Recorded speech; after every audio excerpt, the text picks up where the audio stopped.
وہ اس کی کھلی آنکھوں میں دیکھ کر مسکرایا۔ جس طرح میں تمہیں نہیں بھول سکا، لگتا ہے تم بھی مجھے نہیں بھولیں۔ تہذیب کے سفید پڑتے چہرے کو دیکھ کر اس کی مسکراہٹ گہری ہوتی جا رہی تھی۔ وہ قدم آگے بڑھا کر اس کے مزید قریب آ گیا تو وہ جیسے ایک دم ہوش میں آئی۔ مانی، اس نے بے ساختہ پیچھے مڑ کر اسے آواز دی تھی۔ عمران جو اپنی ماں کے ساتھ کھڑا تھا اس کی آواز پر حیرت سے پلٹا۔ تہذیب کے ساتھ ایک اجنبی کو دیکھ کر عمران تیزی سے اس کی طرف لپکا۔ کیا ہوا؟ اس کے قریب پہنچتے ہی وہ اس کا بازو تھام کر اس کے پیچھے چھپ گئی۔ اس کے یوں ڈرنے پر عمران نے سامنے کھڑے شخص کو دیکھا۔ اے مسٹر، کیا پرابلم ہے؟ عمران نے غصے سے اسے دیکھا۔ مجھے کوئی پرابلم نہیں، مجھے اس سے بات کرنی ہے۔ تم بیچ میں سے ہٹ جاؤ ورنہ تمہیں پرابلم ہو سکتی ہے۔ کیا کر لو گے؟ عمران نے طیش میں آ کر اسے گریبان سے تھام لیا۔ تمہاری یہ ہمت؟ اس سے پہلے عمران مزید کوئی حرکت کرتا، اس نے گن نکال کر اس کی پیشانی پر رکھ دی۔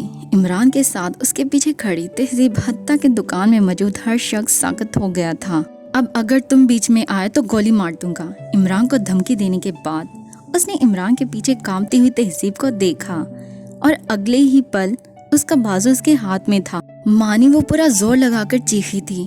اس سے پہلے عمران کوئی حرکت کرتا، سعدیہ بیگم نے اس کا ہاتھ پکڑ لیا۔ نہیں مانی، تم نہیں جاؤ گے۔ اس کے ہاتھ میں گن ہے، اگر اس نے کچھ کر دیا۔ ان کے چہرے پر خوف پھیلا تھا۔ عمران نے بڑی بے بسی سے اس کے ساتھ گھسیٹتی تہذیب کو دیکھا، لیکن کشف بہن تھی، اس نے کسی چیز کی پرواہ نہیں کی تھی۔ وہ بھاگتی ہوئی ان کے سامنے آئی تھی۔ پلیز میری بہن کو چھوڑ دیں، اس نے روتے ہوئے اس کے آگے ہاتھ جوڑ دیے۔ اس نے ایک نظر کشف پر ڈالی اور مسکرا دیا۔ سوری، میں یہ احسان آپ پر نہیں کر سکتا، حالانکہ مجھے آپ پر ترس آ رہا ہے، لیکن میں اپنی خوشی دیکھوں یا آپ کی؟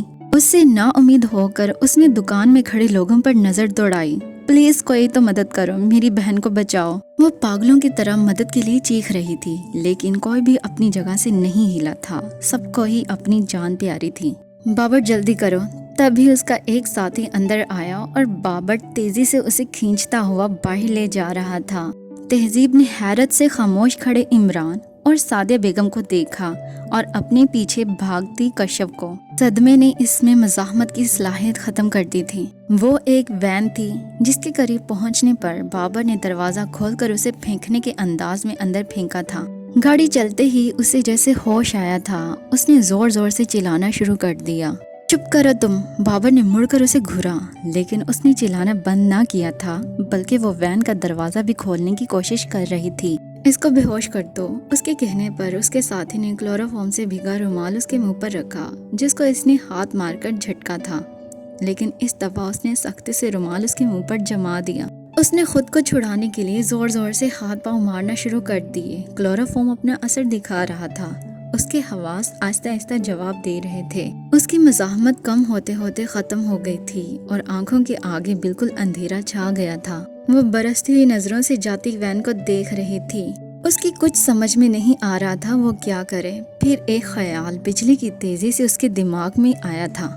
اس نے اپنے پرس سے موبائل نکالا اور تیزی سے ایک نمبر ڈائل کر رہی تھی۔ ہوش آنے پر اس نے بڑی مشکل سے اپنی بوجھل پلکوں کو کھولا تھا۔ چکراتے سر کے ساتھ وہ بمشکل اٹھی تھی۔ وہ کوئی کمرہ تھا جہاں فرنیچر نام کی کوئی چیز نہیں تھی۔ وہ زمین پر پڑی تھی۔ کچھ دیر تو وہ نہ سمجھی سے دور دیوار کو دیکھتی رہی۔ اس کمرے میں کھڑکی نام کی کوئی چیز نہیں تھی۔ وہ کھڑی ہو کر تیزی سے دروازے کی طرف بڑھی اور زور زور سے دروازہ پیٹنے لگی۔ دروازہ کھولو! دروازہ پیٹتے پیٹتے اس کے ہاتھ سرخ ہو گئے تھے۔ وہ دروازے کے ساتھ ٹیک لگا کر کھڑی ہو گئی۔ تبھی باہر قدموں کی آواز ابھری۔ وہ ایک دم پیچھے ہٹی۔ اس کے ہٹتے ہی دروازہ کھلا اور بابر اندر داخل ہوا تھا۔ اسے سامنے کھڑے دیکھ کر وہ مسکرایا تھا۔ شکر ہے تمہیں ہوش آ گیا، ورنہ میں تو ڈر ہی گیا تھا۔ اس نے دروازہ بند کر دیا اور اس کی طرف بڑھنے لگا اور وہ پیچھے ہٹتے ہٹتے دیوار سے جا لگی۔ کہاں کہاں نہیں ڈھونڈا تمہیں؟ ایک ماں سے تمہارے پیچھے خوار ہو رہا ہوں۔ جب سے تمہیں دیکھا ہے کسی کام میں دل ہی نہیں لگتا۔ میرے دوست کہتے ہیں کہ میں کسی کام کا نہیں رہا، اور مجھے بھی کچھ ایسا ہی لگتا ہے۔ ہر وقت تمہارا چہرہ میری آنکھوں کے سامنے رہتا ہے۔ وہ اب اس کے قریب آ کر کھڑا ہو گیا تھا۔ جب سے تم بھاگ گئی تھی تب سے تمام کام چھوڑ کر تمہیں ڈھونڈ رہا ہوں۔ بڑی مشکل سے تمہارے اسکول سے تمہارا پتہ ملا۔ روز تمہارے گھر فون کرتا تھا، شاید تمہاری آواز سننے کو مل جائے۔ کتنے دن تمہارے گھر کے باہر کھڑا ہو کر انتظار کیا، اب نکلو گی، لیکن آج تم نکلی تو میرا انتظار ختم ہوا۔ وہ بڑے مطمئن انداز میں اپنی آپ بیتی سنا رہا تھا اور تہذیب دیوار سے لگی وہاں سے بھاگنے کا طریقہ سوچ رہی تھی۔ میں کبھی سوچ بھی نہیں سکتا تھا میں کسی کو اتنا پسند کرنے لگوں گا۔ پھر غور سے اس کا چہرہ دیکھنے لگا۔ اس کے غور سے دیکھنے پر تہذیب کو اپنے سارے جسم پر چونٹیاں چلتی محسوس ہونے لگیں۔ آج میں بہت خوش ہوں، بابر نے کہہ کر ایک قدم اس کی طرف بڑھایا۔ تہذیب نے گھبرا کر اپنے دائیں بائیں دیکھا۔ ارے تم ڈر کیوں رہی ہو، اور یہ کیا؟ اس طرح آنسو بہا کر ان خوبصورت آنکھوں پر ظلم کیوں کر رہی ہو؟ بابر نے ہاتھ بڑھا کر اس کے آنسو صاف کرنے چاہے۔ تہذیب نے نفرت سے منہ پھیر لیا۔ اس کے اس انداز پر وہ محظوظ ہوا تھا۔ تہذیب نے دوبارہ اس کی طرف دیکھا۔ پلیز مجھے چھوڑ دیں، مجھے گھر جانا ہے۔ تہذیب کی بات پر وہ ایسے ہنسا جیسے اس نے اسے کوئی لطیفہ سنا دیا ہو۔ تم کیا سمجھ رہی ہو؟ میں تمہیں یہاں اپنی داستان محبت سنانے لایا ہوں؟ اب تم یہیں رہو گی، بھول جاؤ سب جو چھوڑ آئی ہو۔ کہتے ہوئے اس نے تہذیب کا ہاتھ بھی پکڑ لیا تھا۔ تہذیب کے منہ سے چیخ نکلی تھی۔ ہاتھ چھڑانے میں ناکام ہو کر اس نے اپنے دانت اس کے بازو پر کاٹ دیے۔ وہ اس حملے کے لیے تیار نہیں تھا، بلبلا کر رہ گیا۔ بابر کا ہاتھ گھما تھا اور اس کے چہرے پر نشان چھوڑ گیا۔ ابھی وہ اس سے نہ سنبھلی تھی کہ اس نے دوسرا تھپڑ بھی دے مارا اور وہ لڑکھڑا کر دیوار سے جا ٹکرائی۔ کمینے، کب سے تیرے پیچھے خوار ہو رہا ہوں اور تو سالی مجھے مار رہی ہے؟ وہ جیسے ایک دم پاگل ہو گیا تھا۔ وہ تیزی سے اس کی طرف بڑھا اور اس پر لپٹے ہوئے دوپٹے کو جھٹکے سے کھینچا۔ تہذیب نے سہم کر اپنے قریب آتے بابر کو دیکھا۔ اس سے اپنی موت بابر کی شکل میں نظر آ رہی تھی۔ تبھی باہر فائرنگ کی آواز آئی تھی۔ ان دونوں نے چونک کر دروازے کی طرف دیکھا۔ کسی نے زور سے دروازے کو دھکا مارنا شروع کیا تھا۔ پتہ نہیں کیوں اس کے دل نے بڑی شدت سے اس شخص کو یاد کیا تھا۔ بابر نے اسے چھوڑ کر اپنی گن نکال لی تھی۔ تبھی زوردار دھماکے کے ساتھ دروازہ کھلا تھا۔ کچھ لوگ تیزی سے اندر داخل ہوئے تھے۔ اسی تیزی کے ساتھ بابر نے اسے کھینچ کر کھڑا کیا تھا اور گن اس کی کن پٹی پر رکھ دی تھی۔ اگر مجھے ذرا بھی نقصان پہنچا تو میں اس لڑکی کو گولی مار دوں گا۔ بابر نے اسے بری طرح گرفت میں جھگڑا ہوا تھا۔ تہذیب کی نظریں سامنے اٹھیں تو پلٹنا بھول گئی۔ ابھی اس نے پوری شدت سے اسے پکارا تھا اور وہ اس کے سامنے تھا۔ کئی آنسو لڑک کر اس کی گالوں پر پھیل گئے تھے۔ وہ سب اس پر گن تانے کھڑے تھے۔ ویسے داد دوں گا ایس پی، بڑی کوئک سروس ہے تمہاری، لیکن افسوس اس دفعہ تمہارا پالا بابر سے پڑا ہے۔ لڑکی کو چھوڑ دو۔ اس کی بکواس کے جواب میں وہ صرف اتنا ہی بولا تھا۔ اسے میں نے چھوڑنے کے لیے نہیں پکڑا۔ وہ گن اس پر تانے آہستہ آہستہ دروازے کی طرف بڑھنے لگا۔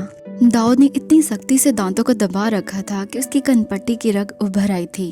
تہذیب اسے ہی دیکھ رہی تھی۔ ایک پل کے لیے داؤد کی نظر بابر سے ہٹ کر اس سے ٹکرائی تھی۔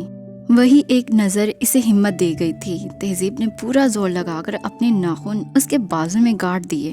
صرف ایک سیکنڈ کے لیے اس کی نظر چکی اور داؤد کی گولی اس کا بازو چیرتی ہوئی نکل گئی۔ وہ لڑکھڑایا اور تہذیب کے گرد اس کی گرفت ڈھیلی پڑی۔ اگلے ہی لمحے وہ بھاگ کر دیوار سے جا لگی۔ 4 پولیس آفیسر نے آگے بڑھ کر اسے پکڑ لیا تھا اور اس کے دونوں ہاتھوں میں ہتھکڑیاں باندھ دی۔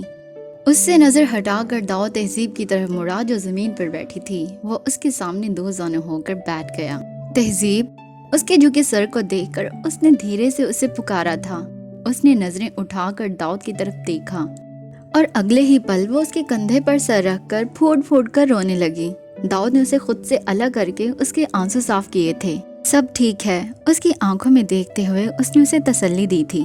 داؤد، حسن کے پکارنے پر داؤد نے اسے دیکھا تھا۔ حسن نے تہذیب کا دوپٹہ اس کی طرف بڑھایا تھا۔ داؤد نے دوپٹہ اچھی طرح اس کی گرد لپیٹ دیا تھا۔ اس کی نظر اس کے بازو سے نکلتے خون پر پڑی۔ اس نے غور سے تہذیب کے چہرے کی طرف دیکھا جہاں نچلے ہونٹ سے خون رس رہا تھا۔ گالوں پر بھی انگلیوں کے نشان تھے۔ اسے نہ جانے کیا ہوا تھا۔ وہ ایک دم سے اٹھا تھا اور اگلے ہی پل اس نے اپنے بھاری بوٹوں سے بابر کو مارنا شروع کر دیا تھا۔ تمہاری ہمت کیسے ہوئی اس کو ہاتھ لگانے کی؟ وہاں موجود سب لوگ حیران پریشان داؤد کو دیکھ رہے تھے۔ حسن اور کاشف ایک دم آگے بڑھے تھے۔